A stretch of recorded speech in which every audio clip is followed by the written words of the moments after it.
I think it was Jean Black who told me that when they were printing this work in Amsterdam 50 years afterwards, that Linnaeus was living in Amsterdam or had access to this material. Yeah, well, that's in the 18th century. It was 50 years after his death, in the 1740s, when the herbal was finally printed, because the VOC wouldn't release the manuscript because they controlled everything that anybody produced when they worked for the VOC was their property, and they wouldn't release it. And the reason was that Rumphius mentioned in, I found two places, because God knows how many others that we don't know about, where he was critical of the VOC and about their treatment of the slaves who worked in the nutmeg Banda. The manuscript was in Dutch, so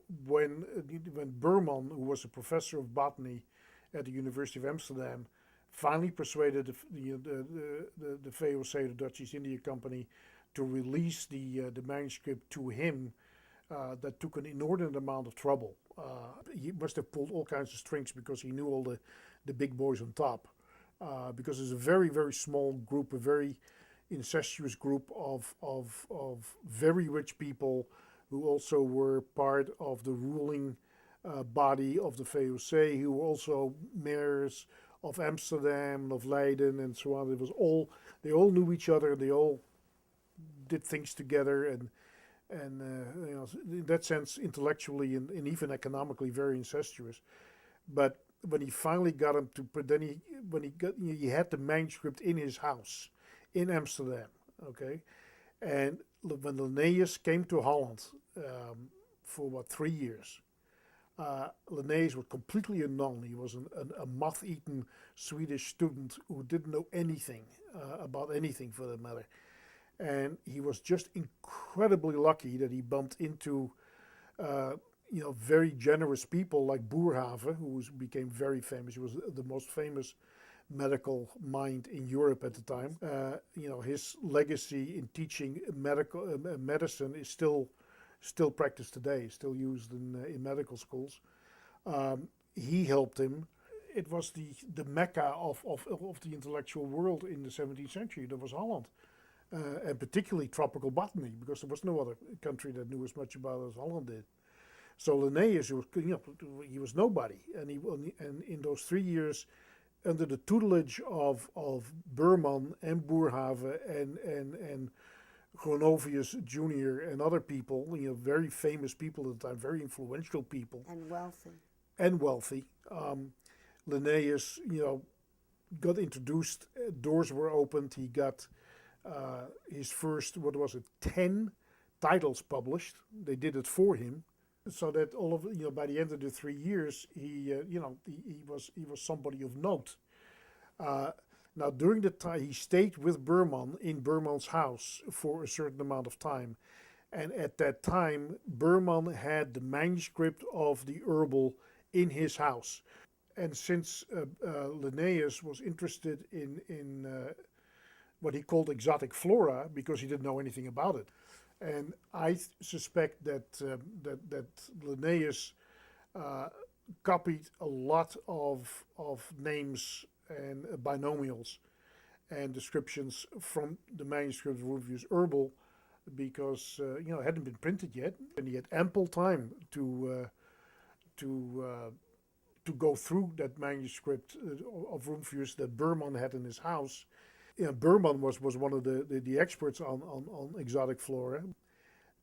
Linnaeus wrote a notice, a notiz, in a German intellectual magazine that announced the imminent publication of the herbal. This notice was written by Linnaeus in German. It's a mixture of German and Latin and Dutch, and I mean all kinds of. If you don't know these languages, you don't understand a word of this. Wherein he says that, and he had never heard of Rumphius before he came to Holland, obviously. So obviously Berman had educated him, and he said that in print, because I got it upstairs, I can show you, that Rumphius, the book that is going to be published by Rumphius, that he is the greatest describer and expert on medicinal plants from the tropics. You know, it's printed. We have the we have the evidence. And after that, all of a sudden, he never mentions Rumphius again. As if Rumphius never existed. But then, the plants pop up again in his Species Plantarum and in his own work all the time. And I have found, if you do a little bit of research, that Linnaeus was rather good at this. He did this quite often in his career. That he would take stuff from other people, never mention that he got it from them, and then would publish it under his own name. For instance, the first key to the plants in the herbal is by a man named Stickman, and it's always mentioned in the taxonomic history of Rumphius that the first was Olaf Stickman, and that Linnaeus was so kind to have that little booklet, because they're all small booklets, to have it published. Well, Olaf Stickman existed, except that the book was written by Linnaeus. It's entirely his work, and he printed it, and he had it published. It had nothing to do with Stickman. Stickman just had to put his name to it, because he was a graduate student, and he better shut up, because the professor said, you're going to do this. So that, in other words, that again here you got a sleight of hand, if you like. He didn't put his own name on it; he had somebody else's name, but it was his work, and those were all. It's a key to Rumphius. But this means that the binomial concept was already in use. Rumphius, yes. I mean, you could say that. So it's a predecessor to Linnaeus, who gets credit always for the binomial concept. Yeah, which of course is unfair, because there were other people who'd done it before him. Clearly. Not only Rumphius, but other people. I mean, yes. it's when Rumphius used it, it was already in use. Well, he used it, not quite as strict as Linnaeus, because he does have descriptions that have more than 2 or 3 words. So let's say that little phrase. Sure. Rumphius, he remained alive in the minds of professional botanists, of the tropical botanists. And tropical botany was centered in Holland, started in the 17th century, and it remained there for the next two centuries, but it diminished in intensity. But in Java, they started all kinds of experimental gardens, like Buitenzorg, in Bogor, like and so on. What is the word? Bogor is a large garden that they started in the 19th century, where they grew experimentally all kinds of plants, and that's where they also grew a lot of Rumphian plants.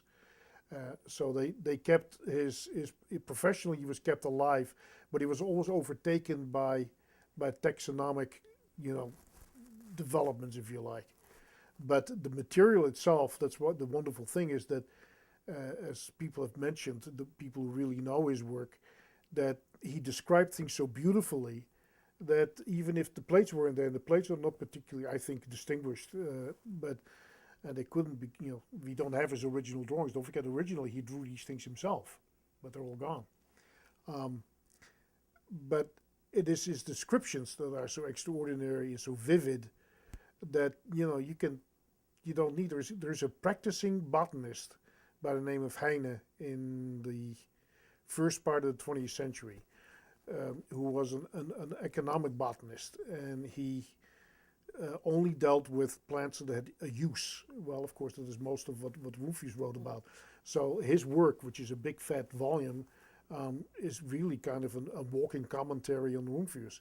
And the man this is the modern botanist, is astonished again and again and again about the incredible amount of precise information that Rumphius gives you, the precise description of the plants, and that really it is so extraordinarily accurate that nothing has changed, for 2 centuries. And that's quite a statement, that you could take just his work and you would find it.